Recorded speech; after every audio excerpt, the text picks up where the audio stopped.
capital beat. Now that the heat over Karnataka elections has almost settled, of course, the chief ministerial aspect is still to be worked out. DK Shivakumar and Siddaramaiah apparently will be in New Delhi, and some call over who the next chief minister of Karnataka will be should be taken by this evening or sometimes late evening, because the swearing-in ceremony is on 18th. But if you look at the larger picture of Karnataka elections, everybody is talking about the fact that what are the biggest takeaways? Is there a lesson in a loss for BJP? Can Congress really learn some lessons from BJP's loss? Because 2024 elections is not far away. At this particular verdict, how can it have an impact on Karnataka, and to what extent will the politics change in the coming days? I'm joined by one of the most renowned editors of the country, political editor, Hindustan Times, Vinod Sharma. Thank you, sir, so much for joining. So my first question to you is that, were you expecting this kind of Karnataka verdict? Well, one knew that the Congress was ahead, but one couldn't really measure the lengths by which it would be ahead. Mostly because people like us who were visiting, we were not living in Karnataka. And in that sense, while on your channel, I am kind of taking coal to Newcastle by my wisdom on Karnataka to your channel, which is based out of that state. But, sometimes a fresh look is a better look. If somebody comes from the south to a northern state and takes a view, one must pay attention to it. But much of what I'm going to say is retrospective wisdom now. And that's available in plenty with most of the people. But prospective wisdom told us that the Congress was ahead of the BJP. And there were some very simple reasons. There were tea leaves one could read, simple tea leaves one could read, were that BJP was not doing in Karnataka the way it should be doing, And the lesson of this election is that while in Karnataka, do as the Kannadigas do. Right. Congress did that better by leaving the command of the campaign mostly to two Kannada-speaking leaders of that party, Siddaramaiah and DK Shivakumar, in that order. And when I say Siddaramaiah and DK Shivakumar in that order, I'm doing it deliberately for the simple reason that whether or not anybody likes it, or whether or not anybody agrees, Siddaramaiah has emerged in these elections, and even before elections, as the tallest leader of the state. Largely because the election results and the thumping majority the Congress has got is on account of Ahinda Linga vote coalition. Right. Ahinda was the social combine that he tried to build on the lines of Devarajas and couldn't succeed in 2018, but could succeed in 2023. In 2018, I remember that was his objective, which he failed to achieve because the Lingayat vote stayed largely with the BJP on Yedurappa's return to the party. Now, 2023 was a different ballgame, where the Kuruba leader, which is Siddaramaiah, and with his Ahinda social combine, and the Lingayat vote up for grabs, largely on account of a retired general on emergency detail, Mr. Yedurappa. He came across as a retired general on emergency detail, and he did promise to deliver the Lingayat vote. But eventually we have seen that he was not able to deliver that vote en bloc, as they say. Right. And the third factor was that DK Shivakumar has emerged as a promising leader with a tremendous future in the Vokaliga belt, which is southern Karnataka. The state of the Janata Dal secular today is not very difficult to decipher. This was perhaps the last election of the Vokaliga patriarch, Mr. Devegowda. I met him where you were also there. I met him at his residence, and he was hopeful of a good result. He perhaps felt that it will be a swan song where he'd be celebrated, but it seems that the impression that went out of the family feud over ticket distribution did a lot of harm to the party.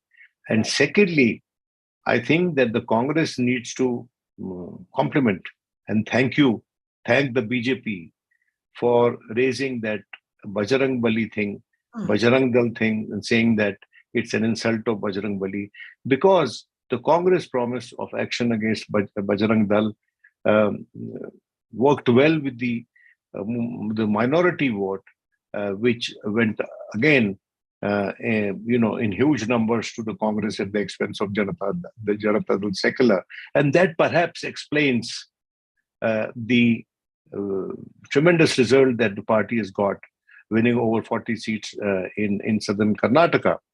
So I think that is the anatomy of the vote, and now we are at a stage where the Congress has the difficult task of choosing between two leaders who have an equally strong claim on the Chief Minister's office.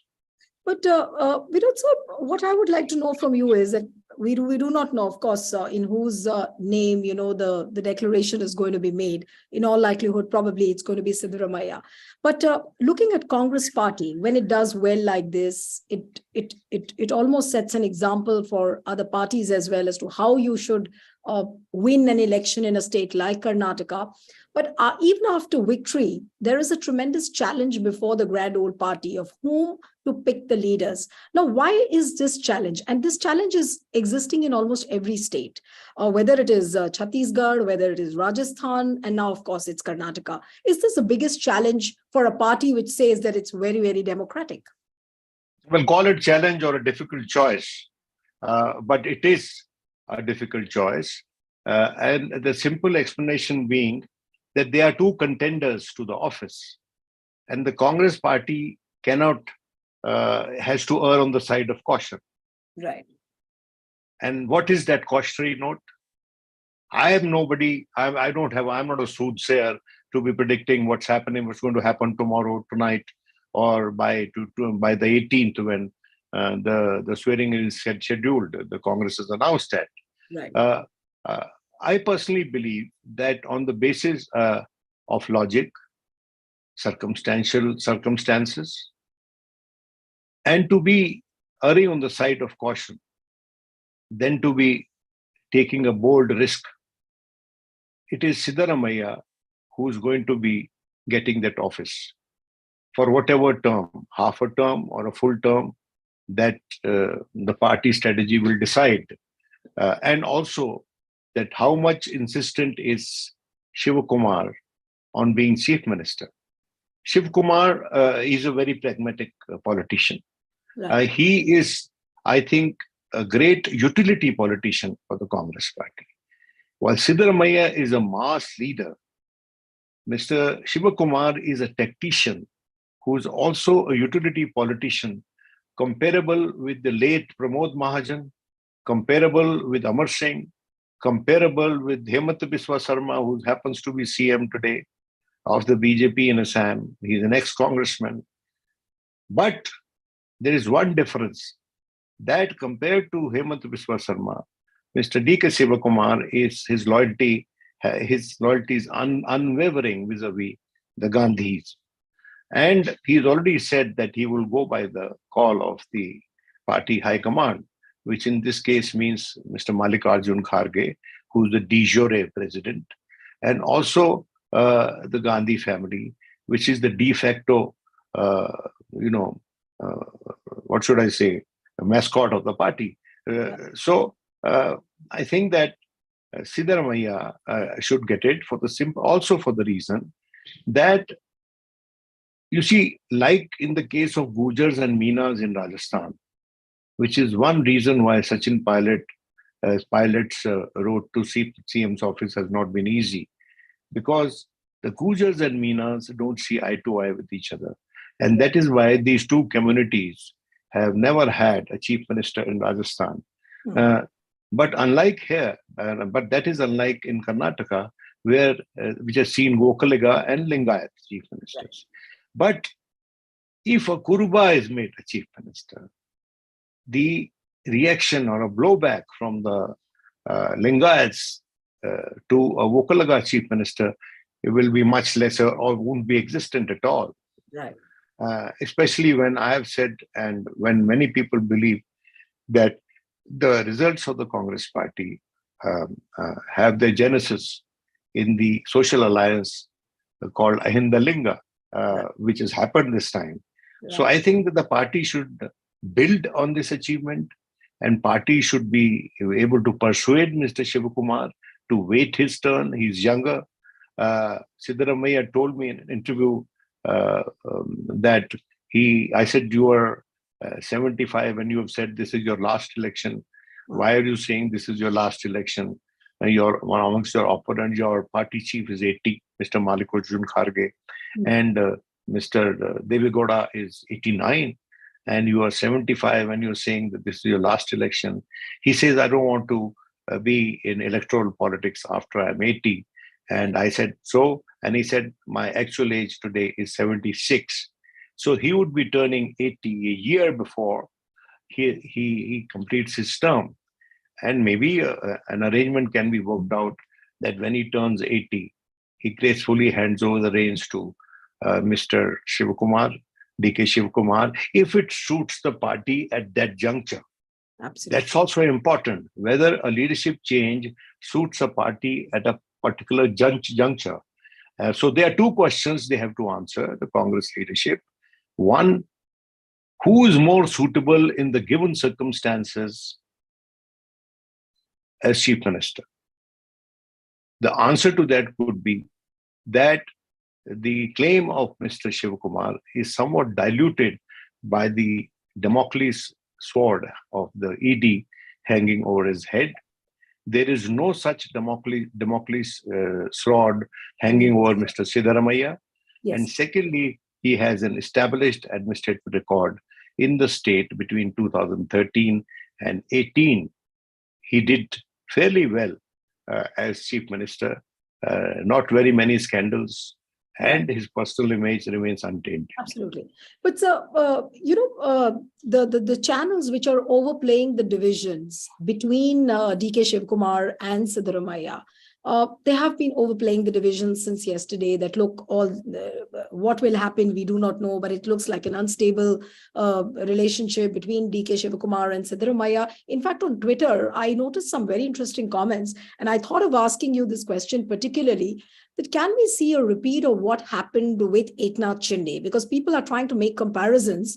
Could be a layman's view that can DK Shivakumar go the Eknath Shinde way and split the party? Maybe because of the Damocles sword. We do not know how politics pans out maybe in 1 or 2 years from now. But is he capable of doing that?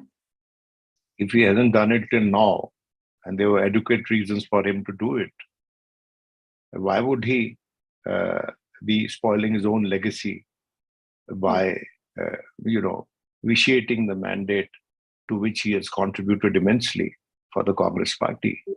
And there are some people who don't compromise, who stay put where they are.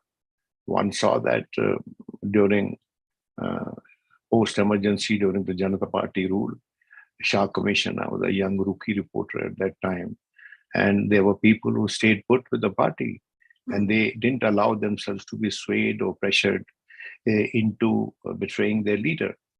So they are all, politics is made of all kinds of men of substance and men of straw.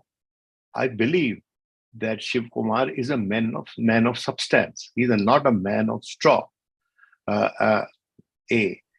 B, he does also realize, being an astute politician, that Siddaramaiah will be a better bet than him. He knows, he must have seen his own curriculum vitae and that of Siddaramaiah's and compared the biodatas, and then must have come to his own assessment. And that is why I think that he has made some wise statements on the eve of the decision. He said that he will go by the wish of the High Command, he said that he has promised, he has delivered the state to Sonia Gandhi as promised when she visited him in jail, and he was weeping at that time. So here is a man who's both resolute and emotional in what he does.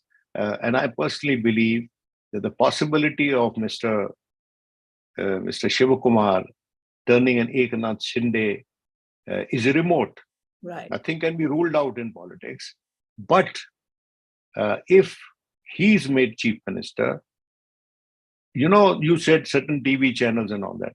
Some prominent television faces, I won't name them, were doing extra duty yesterday. Yes. And they were doing extra duty on a Sunday only to create problems in the selection of the chief minister for the Congress party. We knew on whose behalf they were playing. You see, and the point is that the word overplaying the divisions. Yes. you Yes. see, can you imagine a television channel, doing an interview with Sachin Pilot, who had no contribution to the Karnataka campaign, in the middle of its analysis on the Karnataka results, and while discussing the leadership question in Karnataka, that they are interviewing Sachin Pilot. I have all the love for Sachin Pilot. He has a solid case to make a claim to the high office in that state. He has been the party chief there. That's a different case altogether. But for them to conflate it with Karnataka is to wish a similar crisis in this state. It is unfortunate that in our times we are seeing this kind of what word should I use? This kind of covert, propaganda against a party which is the principal opposition, and a victory for Congress party may not be good for them, but I'm sure it's good for democracy. It's good for the people of Karnataka. You must respect, and they have told the contenders that who is the sovereign. Right. That in a democracy, it is we, the people, who are the sovereign. Sovereignty question was debated in the campaign, remember? Yes, yes. In a democratic republic, in a Loktantra or a Prajatantra, it is the voter, it's the people who are the sovereign in a democracy. So I think that this is a very fine verdict the people of Karnataka have given themselves, that they want a stable government, and any attempt to lay a foundation of instability in the upcoming regime would be anti-democratic, in my view. Absolutely. You very well spelled out the reasons for Congress's success. They had a cohesive campaign. They projected the state leadership very well. An aggressively fought social media campaign also. They had a proper counter to everything what BJP said and wanted. But now I want to talk to you about BJP, sir. BJP had everything on their disposal. They had a prime minister who was there with his carpet bombing rallies, road shows. BJP also had a state leadership, though it almost looked like a defunct leadership, but at least they projected that, it was working overtime, and they also claimed seats like 140 plus without even realizing that what was going against them on the ground. So what would you really say to this defeat of BJP? They fought the election in Karnataka that they fight the way they fight it in UP and Bihar, right, and Madhya Pradesh in the Hindi belt. As I told you at the outset, Congress did the way Kannadigas will do. When in Karnataka, do the way the Kannadigas do. You can't do it the way the UPites do. You can't do it the way the Madhya Pradesh people do, or the Haris do. They did it the way the Kannadigas, the natives do. The big takeaway for the BJP from these elections, in my assessment, and they may disagree with me, is that their communication was weaker and their narrative was weaker, and it never took shape when it came to comparisons with the Congress narrative. That Shivakumar and Siddaramaiah were the frontline campaigners for the Congress party. They had no problems reaching their messages to the farthest corner of the state because they speak fluent Kannadiga, Right. Kannada. So what I am saying is that our Prime Minister is a great orator when it comes to Hindi or Gujarati, but he doesn't speak Kannada.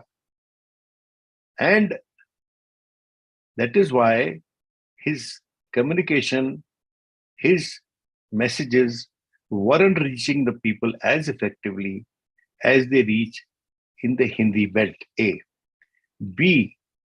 The talking points of the BJP were,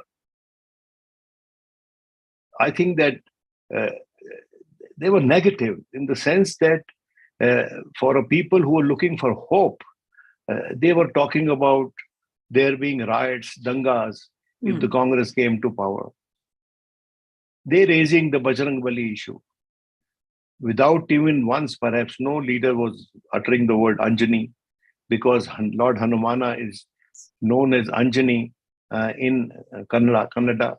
And remember that the secretary of Mr. Devegowda is Anjani Gowda. Yeah. So that is also a common name, in Karnataka. Thirdly, that the promises they made were diffused. Unlike the Congress promises, the 5 guarantees, the 5 assurances, which promised cash transfer to women, to graduates, and to undergraduates, that it promised 200 units of free electricity, that it promised free bus rides. And thirdly, that the tinkering they did with the reservation quota structure for the scheduled caste, tribes, Lingayats, and Vokaligas boomeranged, because they themselves went and told the court that whatever new decisions they have taken are on hold. Right. So, na khuda hi mila na visale sanam, hum idhar ke rahe, na udhar ke rahe. And this focus on caste made Congress promised over 70% quota for people of Karnataka. Right. And there it became Sanatan versus social justice. Absolutely. Because later, the BJP, after tinkering with the caste and when it didn't work, they tried to fall back on their time-tested Hindutva agenda, which did not work in Karnataka for the simple reason that those people have a different political idiom from the Hindi belt, and they are faithful Hindus. By the same time, they are not blind Hindus. Right. But Vinod sir, you said something very important, that it was all about Sanatan versus the social justice.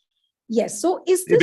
It became. I mean, they tried to portray it with all the narrative of caste census, then reaching out to SCs, STs, OBCs, Lingayats, Vokaligas, all of them together. But now does this template become a sort of a foundation for the way the opposition parties are going to reach out to these sections in other states as well? Yes. Already it's a pilot. It has become a pilot project. You see, the caste census demand has been raised by the coalition in Bihar. Right. The old pension scheme, which was first taken up by the Congress in the states it ruled, and it fetched good electoral dividends in Himachal Pradesh. And thereafter, Rajasthan did it, and even Punjab followed suit. The Aam Aadmi Party ruled Punjab followed suit. And then Maharashtra also said, which is now governed by the BJP and the breakaway faction of the Shiv Sena, and that they will do it. So, old pension scheme, caste census, because remember that what was the demand of the Vokaligas and Lingayats in Karnataka, that they wanted reservation proportion to their share in the population. And this is applicable to all caste identities, that they want a share proportional to their share in the demography of the state. And this demand has been gaining ground and attaining momentum consequent to the economically weaker section 10% quota, right, which the BJP brought. So the BJP itself, you see the BJP's and Jana Sangh's agenda earlier was that they have to break the caste structure to establish a religion-based order that where religion papers over the caste cleavages. But by their plan in Karnataka, which wasn't perhaps very intelligently worked out, that they have brought to the fore the same very contradictions within the same faith, and even the promise and even the action of abrogating the 4% quota for the Muslims did not work. So they tried very hard to create a communal divide, which hasn't worked for the simple reason that the caste elites were not sure of the promises they were being made to them. So they were as unsure about the BJP's promises, the caste elites, as the Muslims were about their future under BJP. That's why the Muslim vote consolidated in favor of the Congress. The Lingayat vote went in a big way to the Congress. The Vokaliga vote, because it thought that Janata Dal secular could also go with the BJP, the Janata Dal lost majorly on the Muslim vote front, and that social alliance, the winning social alliance it always had of Vokaligas and Muslims, which is almost similar to Yadavs and Muslims in UP and all that, So, it broke. But do you think that this could become BJP's biggest roadblock? Because if there is a template, a pilot project which has succeeded, and opposition, of course, would be energized to, go hammer and tongs, now in other states with the same template, could this become BJP's biggest challenge now? You see, not just the Congress, in my view, but also other opposition parties, which are on the same page as the Congress, have to look deeply at the results in Karnataka. Yes, they have to improvise this template for implementing it in their individual states. It has to be improvised. It has to be. You have to make changes to suit the local environment, which changes state-wise. And this again is a reminder to all our politicians that don't treat India as a uniformed whole. India is a kaleidoscope. India is not one uniform photograph, not one uniform picture. You can't, understand India unless you understand the variety which is there in our country. You name a weather. But does the Prime Minister make you believe that at all? Because when he goes on saying that, the double engine Sarkara will succeed, it has to be the same government at the center and the government. With this kind of a thing, is BJP really getting it wrong somewhere foundationally? I don't know. They have to find it for themselves, and I'm in no mood to help them for the simple reason that they barely listen, And they barely listen. I can say it legitimately for the simple reason that they don't like answering questions or taking questions, Right.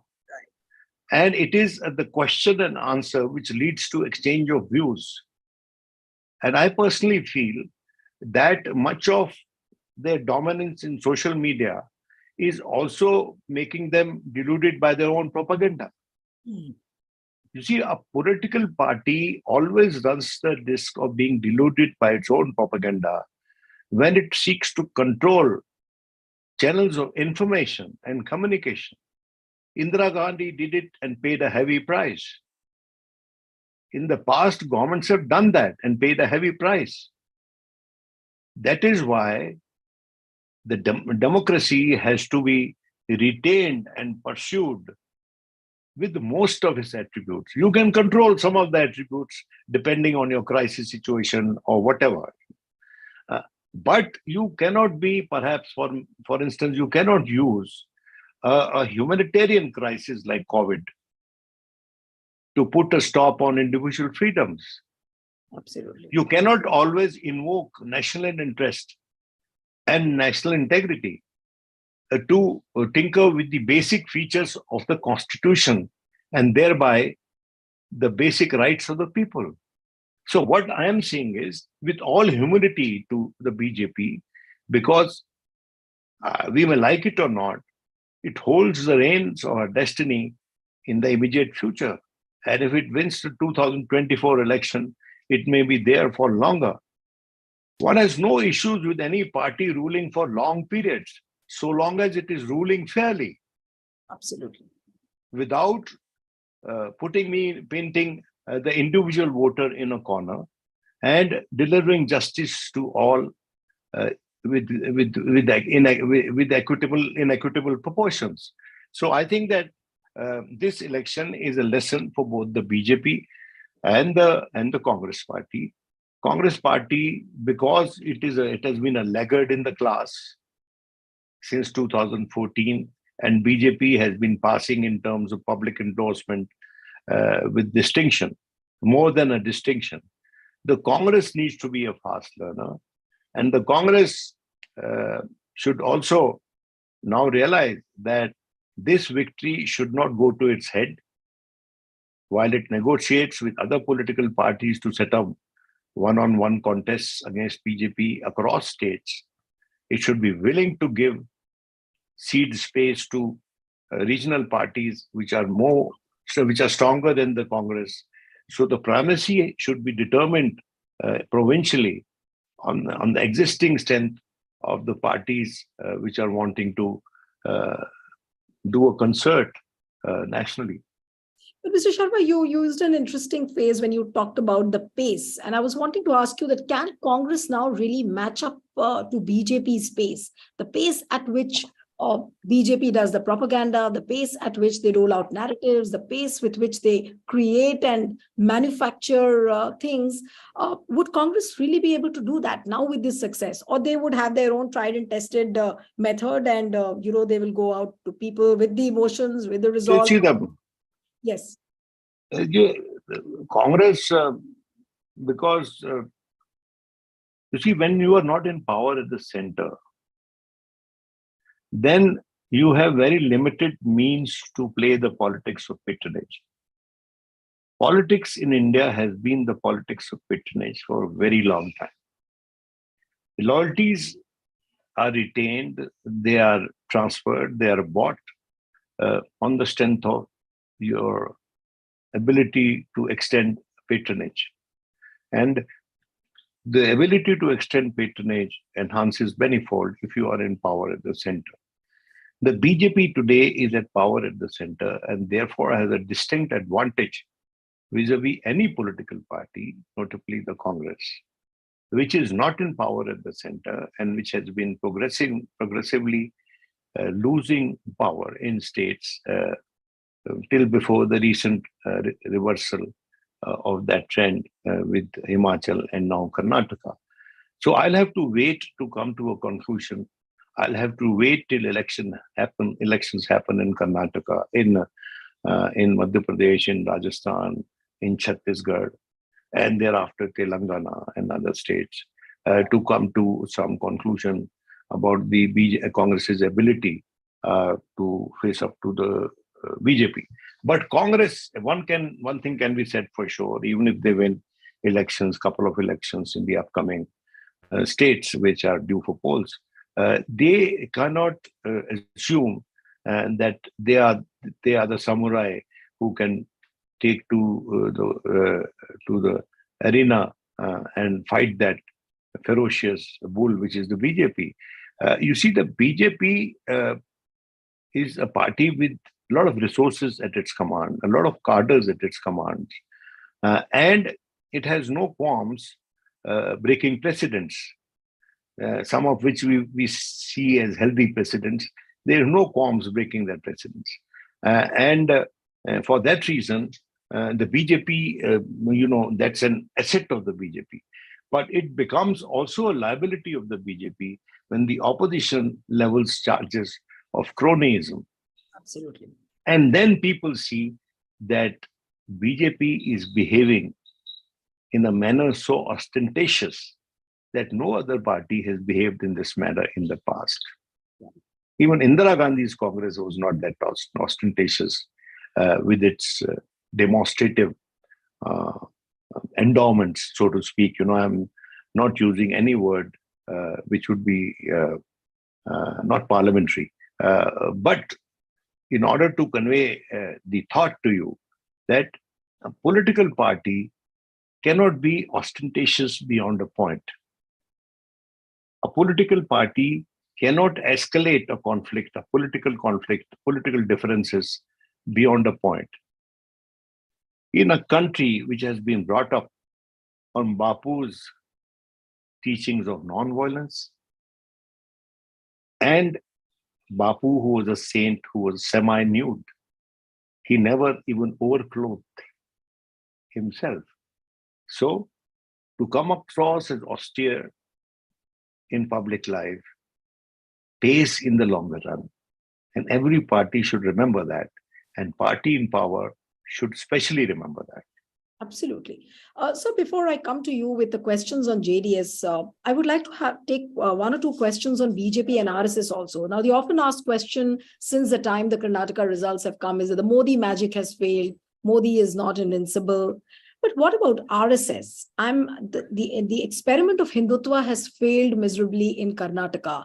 We were told that, RSS cadres are all over the state, helping BL Santosh, helping Prahlad Joshi with a new kind of an experiment, having given tickets to so many elements, who were from the Hindutva groups. Now, what happens to that? Are we not supposed to talk about that point as well, that along with the Modi magic, which so to say has its own limitations in states like Karnataka, what about the RSS? Is it not failing in the manner of in the manner in which it's thinking, it's conducting elections, helping out BJP? Yes.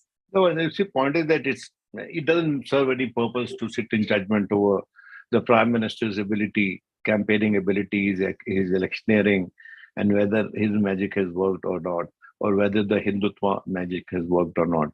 It all depends on the pitch you are playing. Even Dennis Lilly, the greatest of all seamers that we have seen, would not click on a wicket prepared for a spinner, so to speak.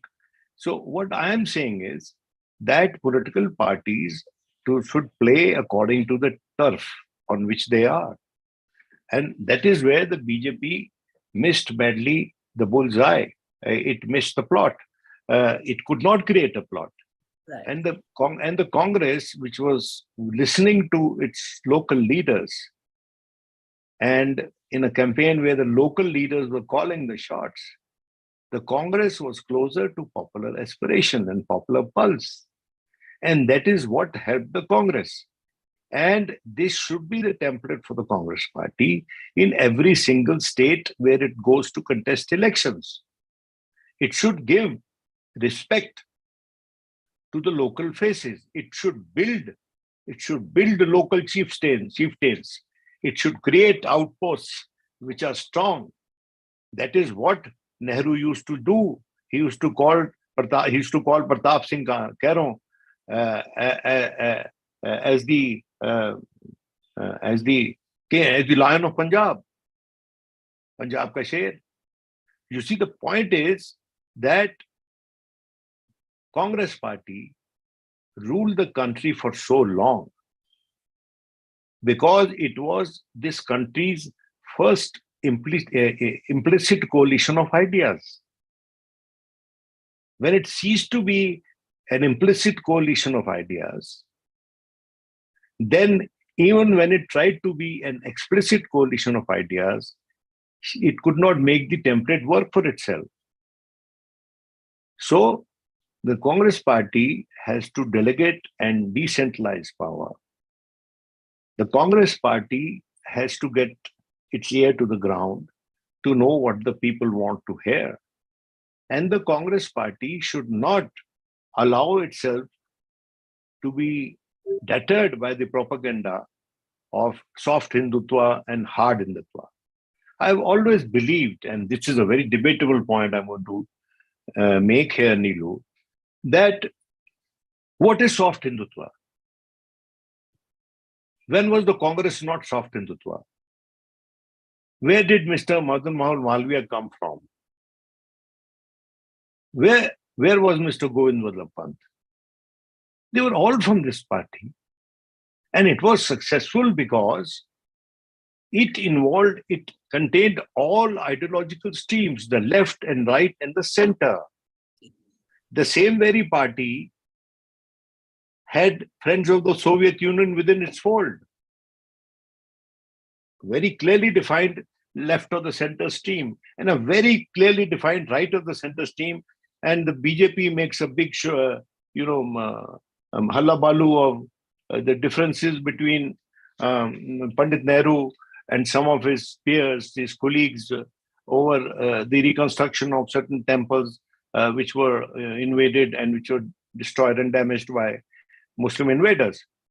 But it happened, no? They all stayed together. So for the simple reason that the Congress should go back to what it was, because that is what India is. The Congress, the way it was formed, the way it existed in the initial years, was a microcosm of India.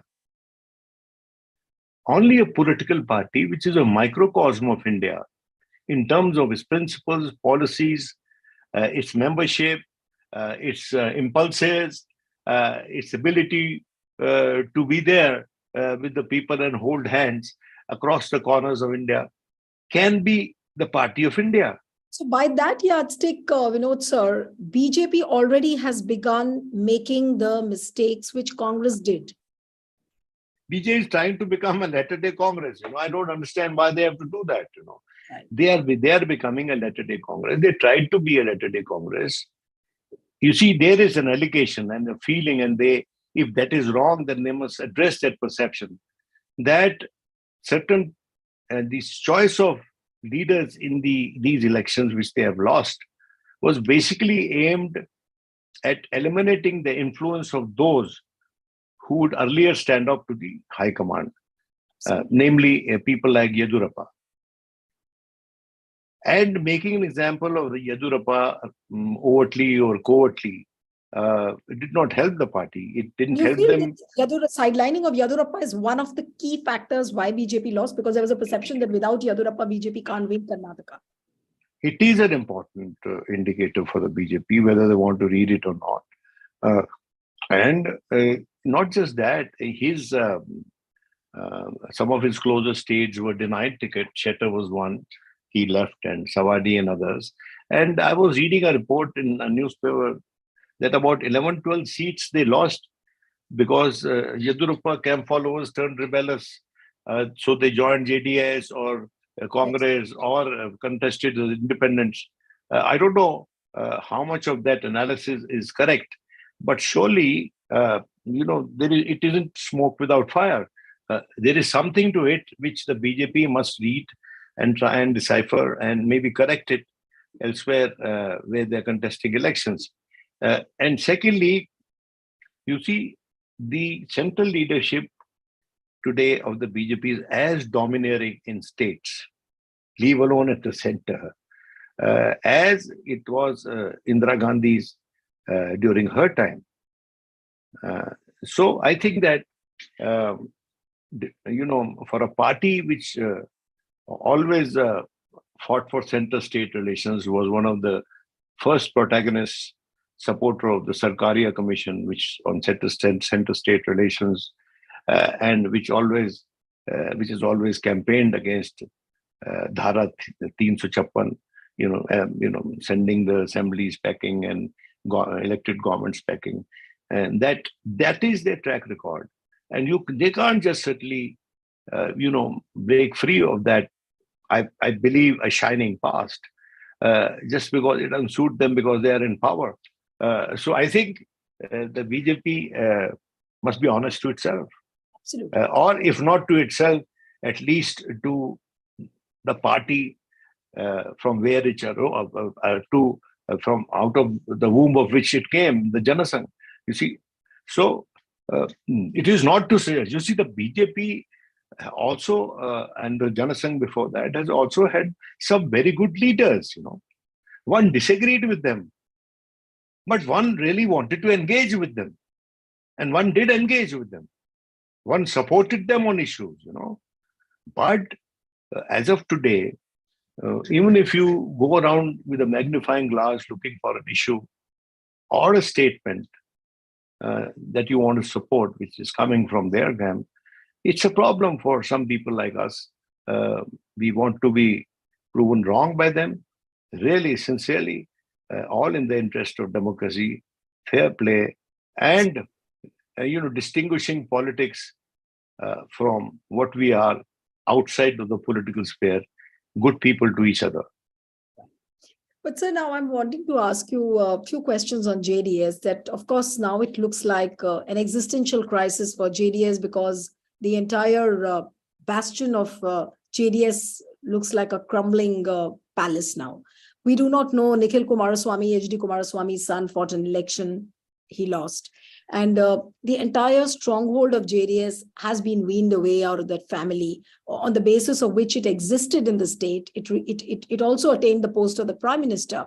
What would one really say? Except that, Karnataka looks like going the bipolar way. But when it comes to parties like JDS, what is the message really? I've never written off political parties and politicians because I have seen them resurrecting. And, in a very marvelous way, you see. I remember I was covering the Gwalior election between Madhav Sindhya and Atalji, which Atalji lost despite Madhav Sindhya's mother, Vijayaraje Sindhya, half-heartedly campaigning for Atalji, half-heartedly, and underscoring that because one felt that. But when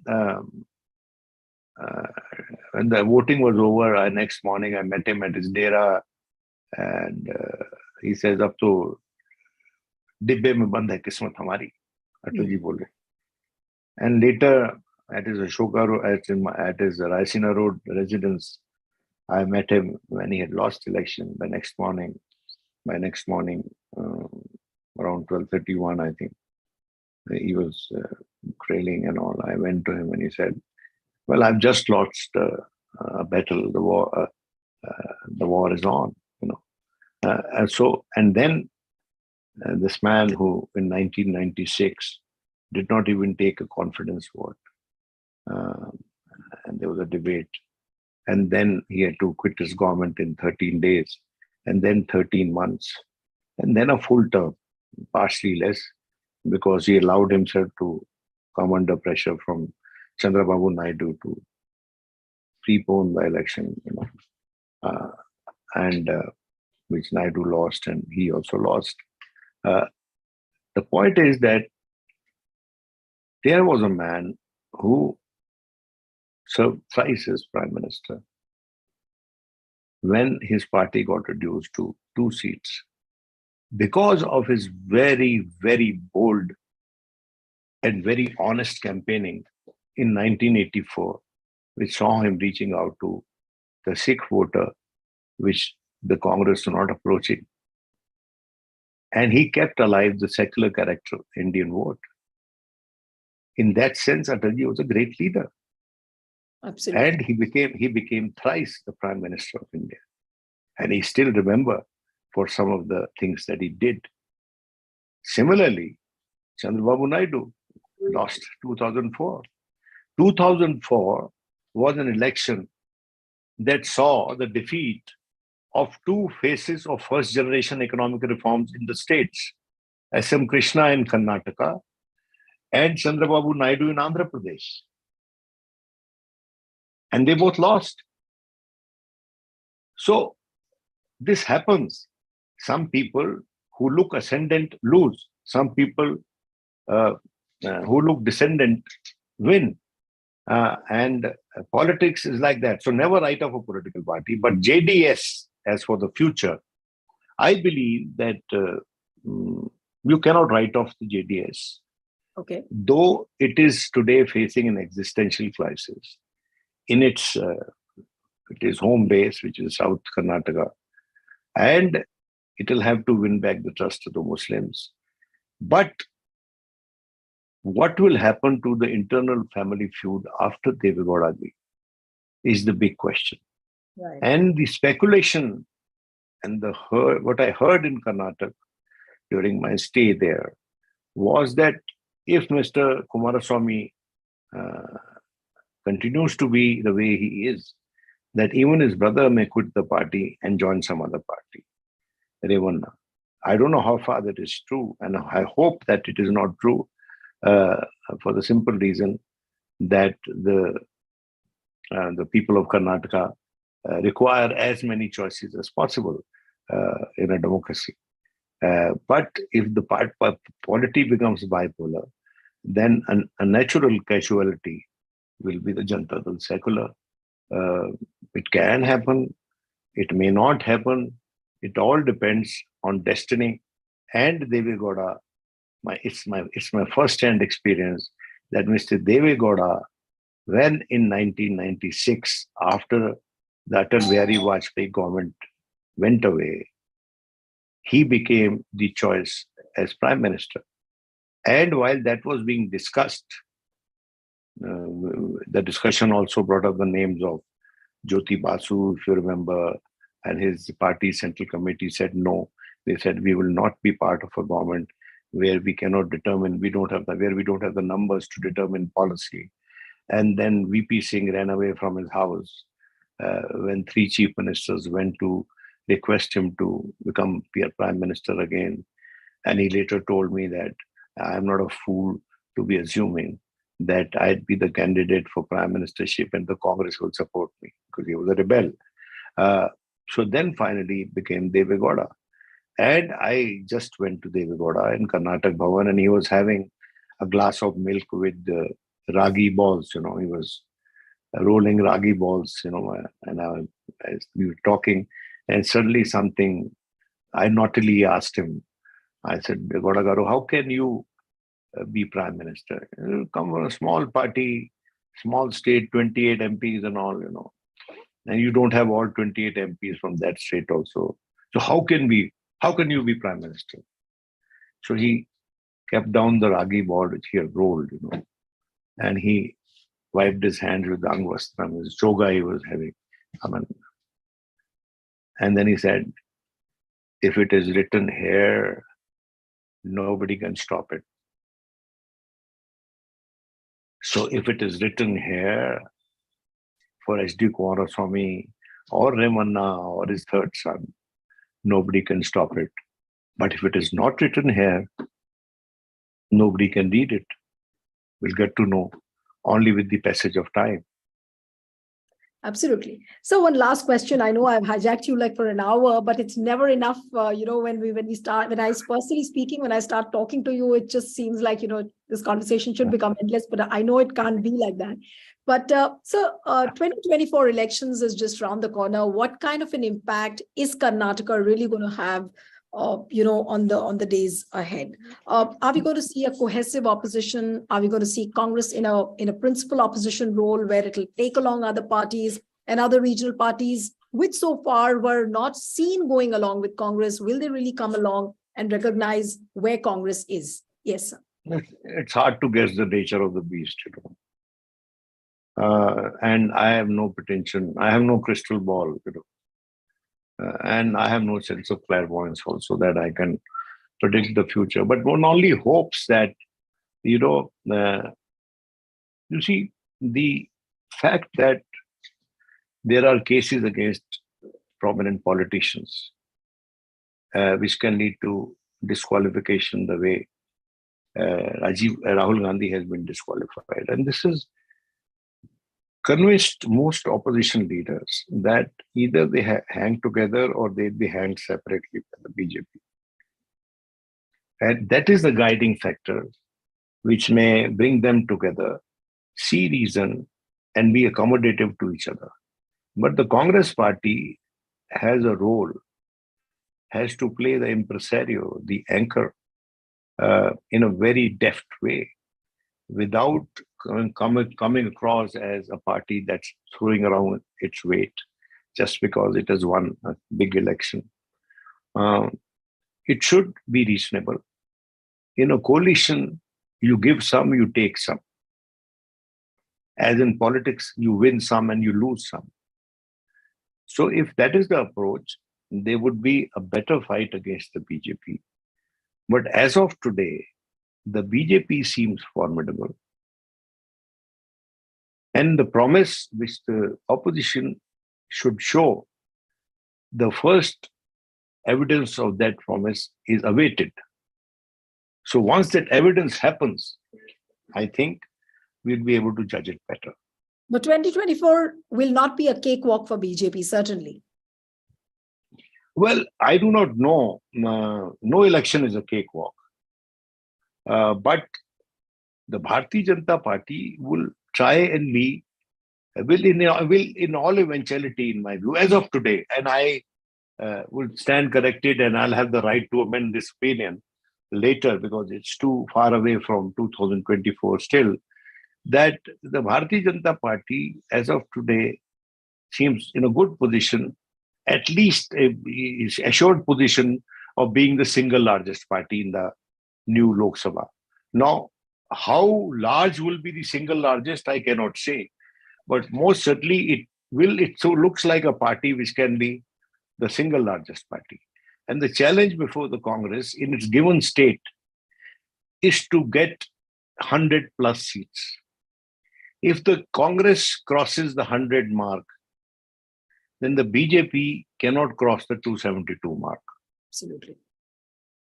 Well, that's the easy analysis. Absolutely. Yes. But now it looks like an analysis which should be spot on. But thank you so much, Vinod sir. It was wonderful having you on the program. There were viewers hooked onto this live program when you were speaking. And I wish we could have continued this conversation. But just, yes, of course, you have your own engagements. Thank you so much. And one appeal to the viewers who are watching this interview, please share this interview as widely as you can. Send us your feedback and also subscribe to our channel, The Federal. Thank you so much. Thank you, Vinod sir. Thank you. Lovely having you. Bye-bye. Bye-bye. Bye, sir. Bye.